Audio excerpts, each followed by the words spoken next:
So, word to the wise, be very careful about who you suggest play you as a movie star. If you're a movie star in the future, who should do this? Well, Joan Crawford was famously asked who she thought should play her if were there to be a film about her. And she famously replied, Joan Crawford said, Faye Dunaway. So this sounds like it should be flattering, I guess, to Faye Dunaway. Who the hell knows what goes on in her head? But so, okay, I can understand that. Joan Crawford, the legend, thinks that I would be best to play her. But then oftentimes history steps in. And that's where you got to watch it.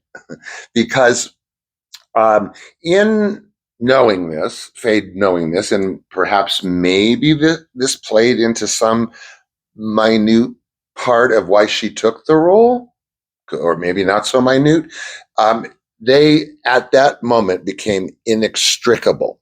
I mean, Faye became attached to Joan on the permanent, and sort of vice versa in hindsight, or I guess I don't know, in looking back at Joan's career, because I find that one of the stranger parts is that these two women struggled with the same demons in their career, or similar, I feel, in their career, that both in their own way were obsessed with image, point blank.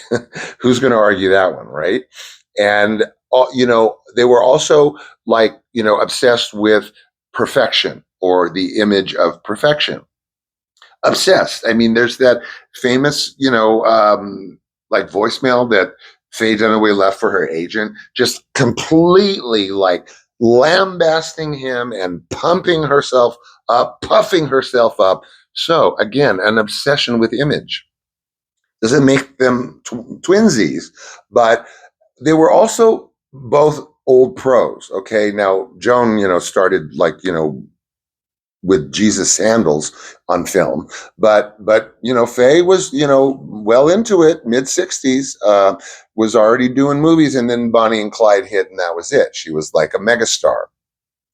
So highly respected actresses, but highly criticized actresses. Again, doesn't make them twinsies, but I think that I would proffer that what Joan suggested became a crushing cross to bear for Faye Dunaway, because what we often forget is sometimes the thing that makes you, or is going to make you, unforgettable is something you never saw coming.